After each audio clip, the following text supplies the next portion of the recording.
Okay, there we go. Now that we have that right. Well, I'm delighted to invite everyone here tonight and to have this great conversation with Dylan McGuinty. Hi, Dylan. Nice that you could join us. So I want to introduce Dylan to all of you. Some of you will know him and some of you, he'll be new. So Dylan has a master's degree in philosophy and a law degree from Osgoode Hall in law, obviously. He sat on the Briere Continuing Care Board of Directors to advance the care of patients in need of subacute geriatric and palliative care. Some of you may know the Briere Hospital in Ottawa. It's a place that's very renowned for its palliative care. And he also practices in the area of advanced care planning, wills, and estates. So I think he's going to be the perfect person for us to have this discussion with tonight. So I'm so delighted you could join us. Thank you. Thank you Uh, very much. yeah, so just so everyone, I guess the rules for the evening, if everyone could just mute their mics, and then we will have our discussion without any background noise. And then afterwards, we will open it up for questions. So to kick us off, I thought it would be interesting, Dylan, just to get your thoughts on how medicine and law intersect on this advanced care planning, on the whole idea of advanced care planning. Yeah, that's a good question. I think that medicine and the law intersect in what I would call moral anthropology, or our understanding of the human being, of human nature, or the human condition, and the moral implications of that understanding. Because medicine seeks the good of the patient, and so that requires an understanding of who the patient is. And so if we think of this philosophically, we can think of there's a painting by the French painter Paul Gauguin, Gaugin, and he asks these three basic questions. Where are we from? What are we? And where are we going? And so it's that kind of thinking that can center us on a notion of what the human being is. And from there, you can branch out into the purpose of medicine, or what some have called the house of medicine.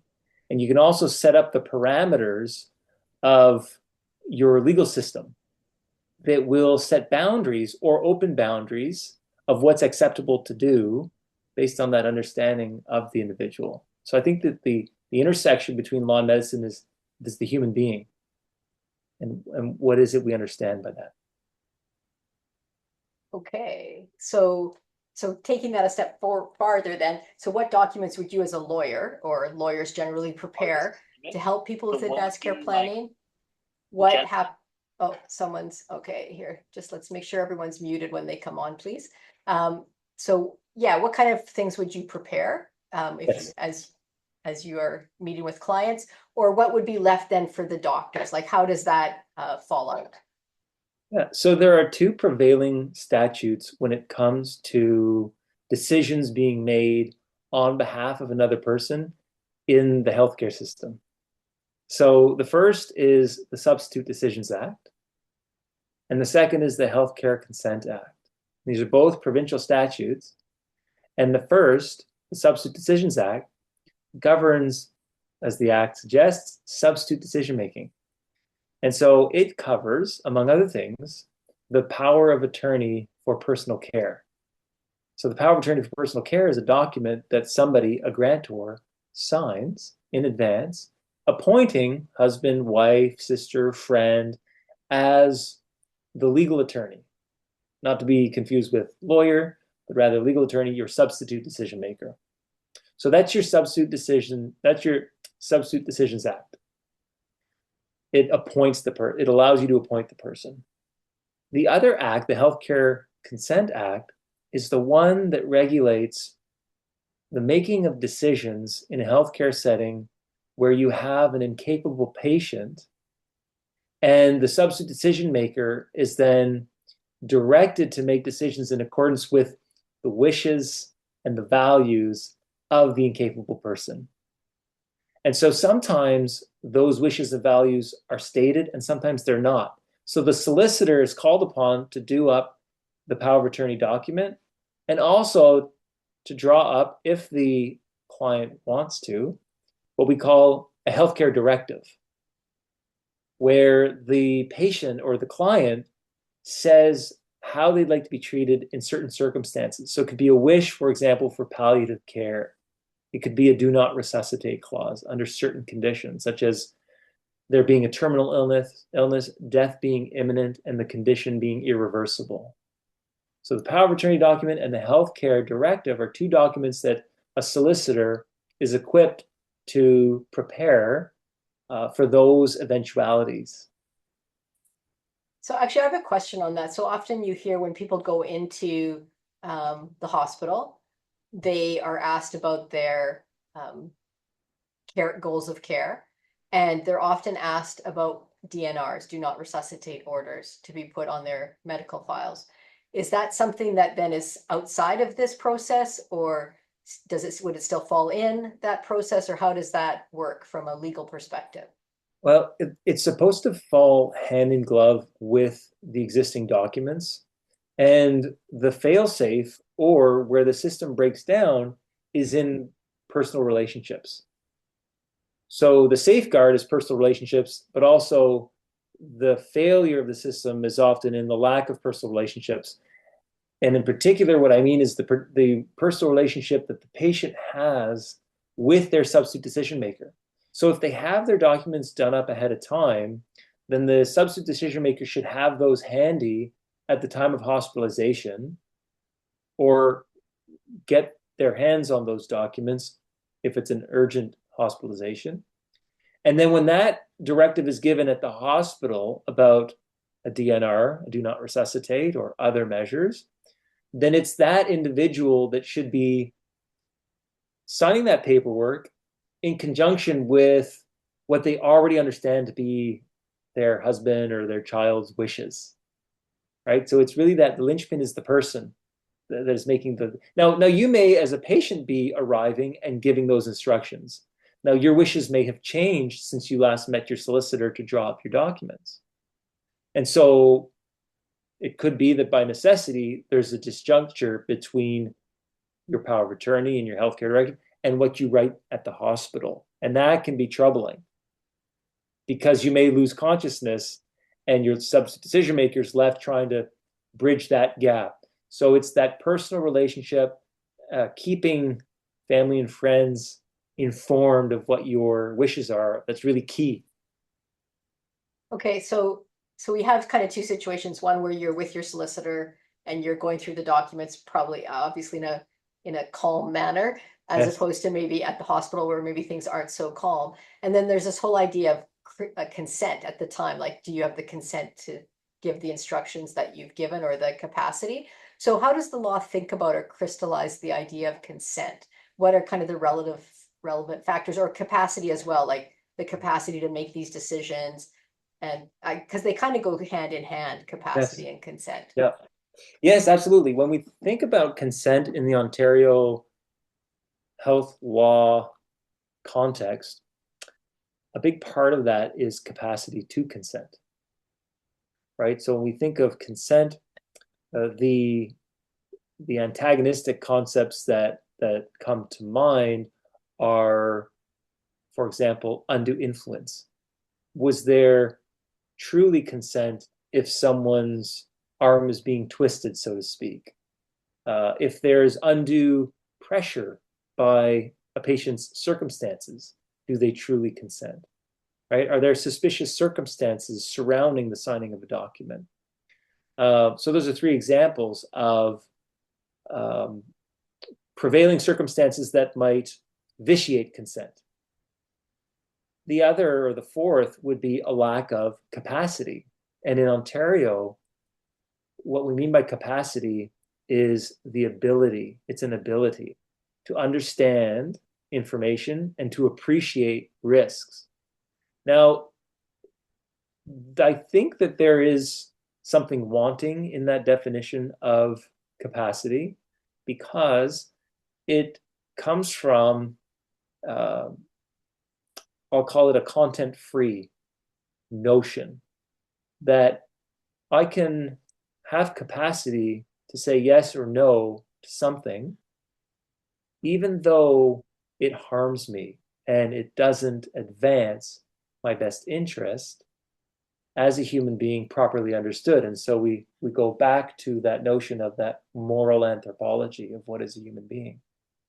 So when we're testing for capacity, it's merely an ability, and it's trying to reserve judgment as to what the patient is actually consenting to or has capacity to consent to. And so the proverbial case is where this has been studied and shown that patients who suffer from anorexia have been found repeatedly to have the capacity to refuse treatment and ultimately to pass away because of their condition.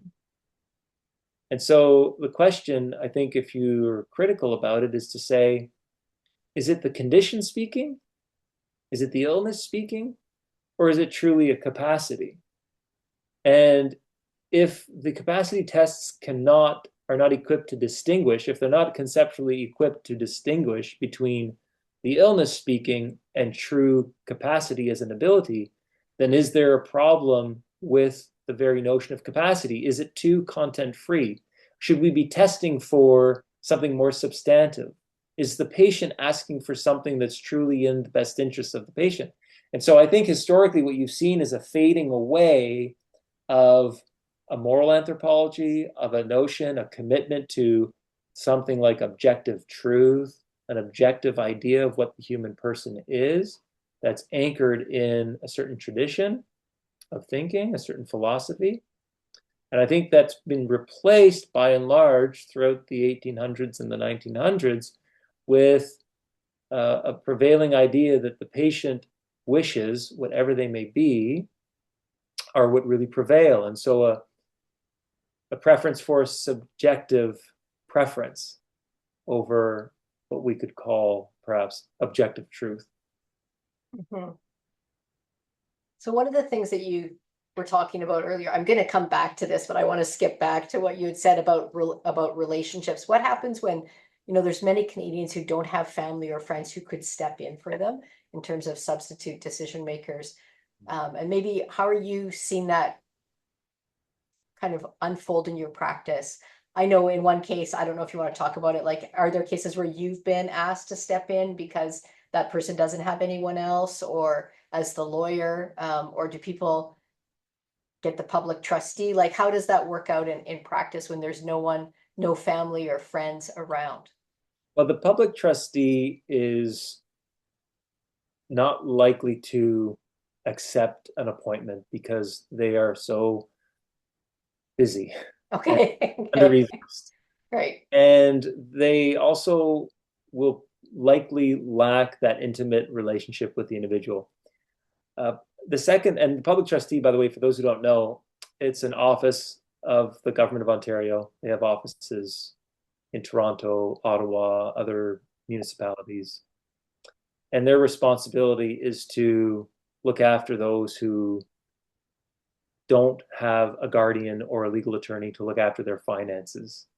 So as a last resort, the state will step in. I Now, can't hear you. did you want me to speak up? No, sorry, that was somebody speaking. Just Okay. keep going. Yeah. So now I would invite people to think of the traditional solicitor client, lawyer client relationship as one that's founded in trust. It's a relationship where we often call the lawyer counsel or counselor. This is someone who's truly counseling someone for their best interest, who's supposed to have that person's best interest at heart. So there really is something, I think, sacrosanct about the solicitor-client relationship when done properly. And so it is in that vein that I have had, on occasion, clients turn to me to ask if I would be their legal attorney for property and actually for personal care. And these are very humbling experiences, very humbling duties. And I don't accept them easily. There's a lot of risk involved, but I have done them.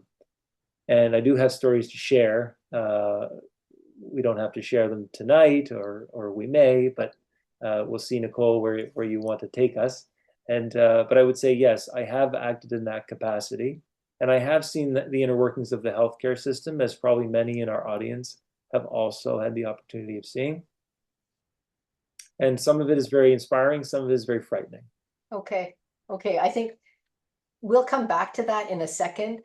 I want to just do one more kind of high level look, and then let's get into some of those stories and some of those more kind of personal questions about what's happening in people's decision making.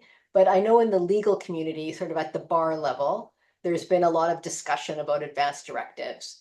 So what is the legal community saying? What do they see as the challenges, the pros, the cons? Have they talked about it at sort of at that legal framework level? Well, at this stage, I don't know exactly what the discussions are, but at a high level, I think you're going to see two groups or schools of thought emerging. One which is very in favor of patient autonomy. I think that patient and client autonomy is the fruit of a tree that's been growing at least since the 1700s, philosophically speaking, when you saw revolutions, namely in France, in the US, where you also had revolutionary fervor earlier than that in England. And what you effectively had was an overthrowing of a traditional ideology, for lack of a better word, or way of thinking, right? And so this is really thinking broad strokes here. I know it's a pretty specific question, but forgive me. So if you look at a revolution like in France or in America, and if you think of a king as the figurehead for the father of a nation, right? In a certain sense, and you have the same thing in Russia, in a certain sense, you have what's akin to patricide, right? The removal of the head of the collective family. And so there's truly a revolution, a turning over of how we think of ourselves. And so the fruit of that tree has been that the individual is at the center or at the apex. And so this old idea of the great chain of being, where you had a theology, you had the divine at the apex, and you had that manifestation in terms of a monarch, and you have a whole system of thinking that's been turned on its head. And so the individual now prevails. And Nietzsche famously wrote, and I'm not sure if he was celebrating or lamenting, but he famously wrote that God is dead. And now the individual has replaced him. And so you see this school of thought, what I've called radical autonomy, a cutting away from the roots, the word radical coming down to the word roots, a cutting away of the individual from what used to anchor the individual in terms of community and family, in favor of radical autonomy, right? To be governed by one's desires, what Plato and Aristotle would lament as slavery of to the desires, to passion, right? So that's one school of thought. You can see where I sort of fall on that debate. The other school of thought would be to favor community, tradition, the family, being anchored in history, being situated in a place and a specific time, and favoring seeing vulnerability as an opportunity to provide love and care and support, so that the person who's vulnerable is not merely used as a means for others' gratification, but that there's a mutually reinforcing self-giving by those who are looking after those who are vulnerable, right? And so those who think that way are alarmed by the notion of advanced care directives, because we question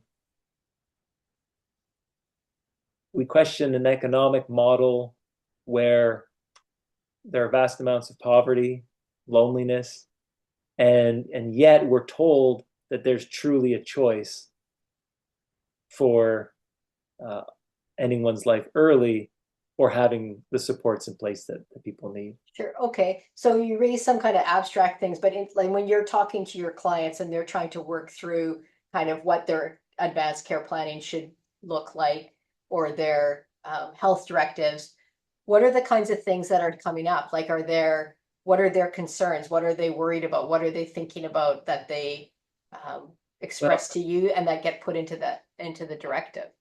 well, they're deathly afraid of losing their capacity one day and being a burden. And I think that that is understandable given the society in which we live. We live in a society in which individual autonomy is greatly valued. And so that conversation with clients has to be an honest one.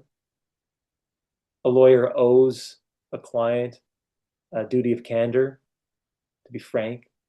And as a counselor, it's important to raise these questions they may not be thinking of. Now, it has been shown that people who have a diagnosis of dementia start off very afraid of what's going to come and often wishing that they have their death hastened. Okay, so I'm going to stop you right there, okay? Because that's kind of the Quebec model, right? Quebec has said when you have that diagnosis, then at that point you can sign an advance directive to end your life at a certain point.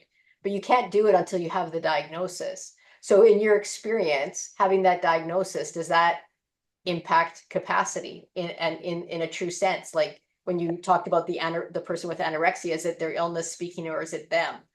Yeah. Is it the fear speaking or is it them? Like, I'm just curious what you see in your legal I think it's work. I think it's the fear speaking. There's also a lot of rationalizing that happens. There is there is a true fear, and that needs to be honored and respected in a certain way. But the tragedy is that people adapt, and they adapt to their condition. And what studies have shown is that uh, as time progresses, they start getting used to the new normal. And you see this with patients who have suffered a traumatic injury, such as paralysis. There is a documented wish to hasten death. And then there's an adjustment, and there are plateaus that are reached, right? And if we are, I think, overly zealous about respecting patient autonomy at all costs in the moment, we fail our neighbors and our friends and our families by honoring wishes that ultimately they may come to regret, and also by honoring wishes where it becomes impossible to confirm whether that person has changed their mind. So on that point, um, okay, a couple of things. First of all, maybe you can use some stories to illustrate, like, how do your patients actually express to you, or are there questions that you ask to elicit them to think about these things? Hmm. Oh, well, I'll tell one story that I've told before. I had a client who had no one, no family. She was formerly a, a an abused spouse, which I did not know at the time, but later found out because I was also her executor. So I found these things out when going through her paperwork. But she had no one, and she'd asked me if I would act as her legal attorney for property and for personal care, and so I did. She was then diagnosed with cancer, no, with a heart disease, excuse me, and she became palliative. And she was admitted to hospital, and so I was called, and I counseled her over the phone. And she was very afraid, and she was in an acute care facility, and she felt that it was not a place to die with attention and care. She felt that she wasn't getting the attention that she needed. And in that fear and loneliness, with doctors and nurses trying to save patients, and she's palliative, right? She told me on the phone that she wanted to approach the physicians about medical assistance in dying. I'll reserve, I have some issues with the terminology, which I won't delay us with on, but she wanted to go through with that. And I had to remind her, and this is where the counselor comes in. You cannot force your client to do anything, right? But if you read the screw tape papers, the screw tape letters, right, you'll know that whether you're counseling for good or ill, you only have the power that your principal gives you, that your client gives you, right? So you have to speak truth to that power and let them ultimately make a decision. So what I told my client was, look, you're in an acute care bed. You're in a hospital where doctors and nurses are running in every direction but yours because they have to save patients' lives. And let's face it, you're passing away. I said, you need a hospice, right? And then we'll talk about next steps. But we need to get you in a place where the attention is on you and your journey, right? So I made a phone call to someone I knew at a hospice in Ottawa, and we got her a bed. And within 48 hours or so, she was there. And the conversation now changed, right? And ultimately, she did not pass away with medical assistance in dying. And at no point in time was she coerced while being in hospice, because it was the undue influence of hard circumstances in a hospital setting that I had to contend with, and she had to contend with. I as her solicitor, she as the patient. So you've got to take the patient out of the toxic environment of undue influence by circumstance, right? And put them in a place of care and love and support and journeying with them. But you've got to raise those hard questions to make that discovery possible. Yeah, good point. Good story. Okay, I have one more question myself, and then we'll open it up to people if they want to ask questions. But what's the danger, and how would we even accommodate this if you do a so you have let's say you have a dementia diagnosis, you say, when I get to this point, I want euthanasia. But then as I go along in my journey, I become accustomed to it. I learn how to cope. My life is still good, but I get to that point, and now I'm saying, no, actually, I've changed my mind, but I haven't written anything down. Maybe at that point, would a lawyer even say, oh, you could still write something down? Or, how am I now? I'm in conflict between my former self and my current self. Yeah. So how's the law going to negotiate that? Yeah, I think that what's happening, it's like you say, there's going to be trouble ascertaining a person's wishes. And remember, the Healthcare Consent Act directs substantive decision makers to follow the wishes that are expressed. So when those wishes have been written down and patient is not able to, for different reasons, write down their new revised wishes, it's like signing your death warrant and you can't go back. And I fear that the desire to prioritize autonomy is so great that we're willing to scapegoat the person who has changed their mind, but is unable to express that change of mind, right? In favor of radical autonomy, right? Because someone's going to be, excuse the language, someone's life is going to be, death is going to be hastened. And they may have changed their mind. Is that a price we're willing to pay? Because I would remind the audience that when the death penalty was abolished in Canada, one of the prevailing reasons why was that one wrongful death, one wrongful conviction was too many. But I would invite people to ask, how many have died in the medical assistance in dying regime who would not have chosen that option had they had the supports they needed, right? Well, and also I wonder too how the law is going to sort out because we require contemporaneous consent for the sexual act.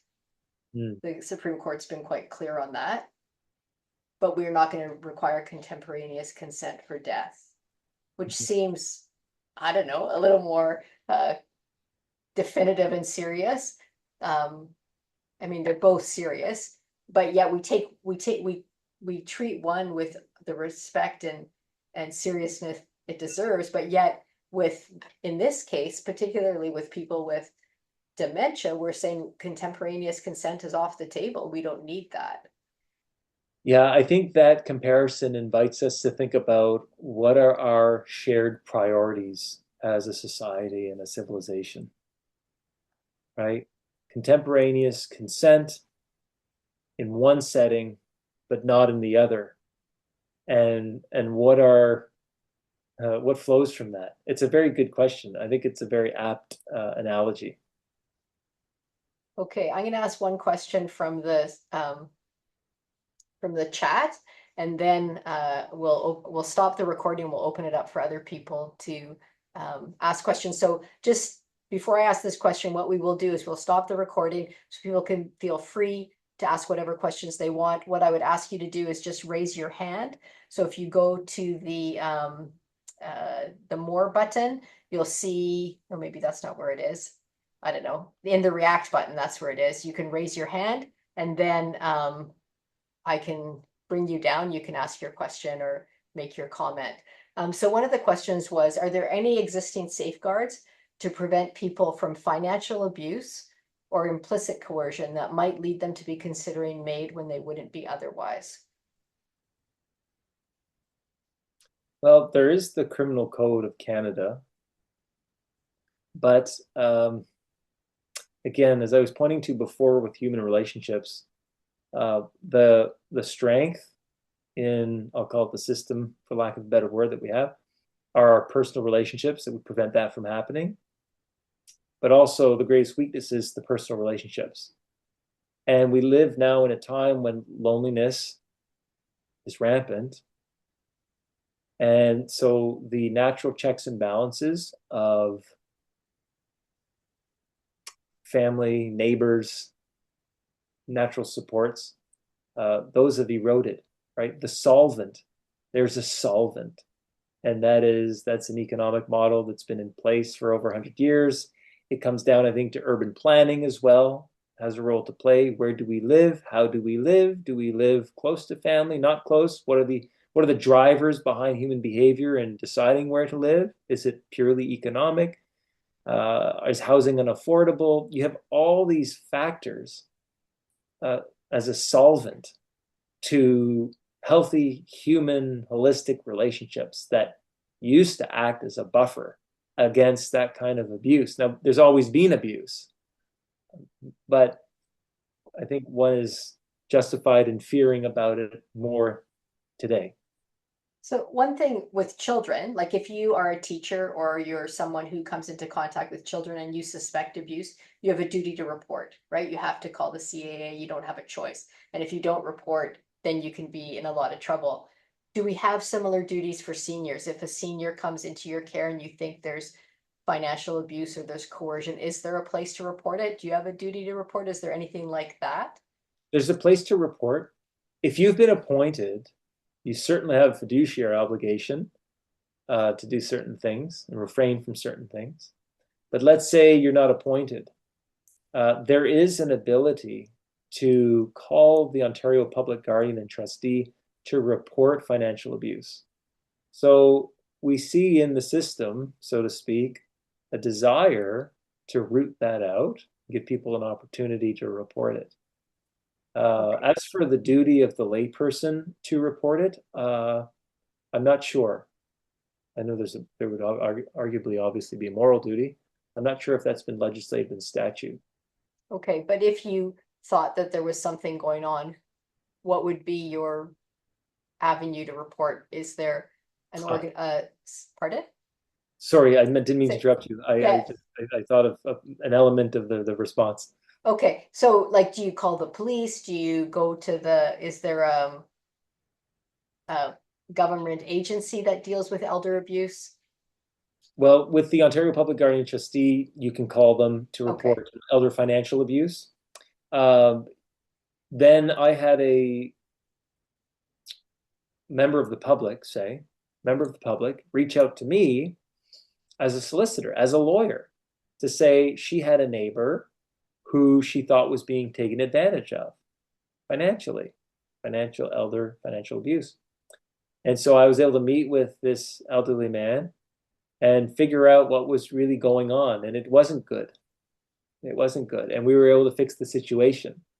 So there are different ways, right? You could sort of call the hotline, so to speak, or you could approach a lawyer who's qualified in this area as a professional who knows the rules, who can right. advise about the rules, and then bring in the enforcement, writing up new legal documents. In that case, we actually wrote up new legal documents. We severed ties with the offending party. We were able to reverse things that had been done. So So there's hope, and Dylan is part of the hope. yeah, there's hope. Yeah, yeah, not just me. Okay. There are a lot of really good people who practice law. Yeah. Okay, so thank you so much. That was such a great presentation. You gave us so much to think about. Now we're going to wrap up and go to questions. So I will end the recording now, and we will go to your questions.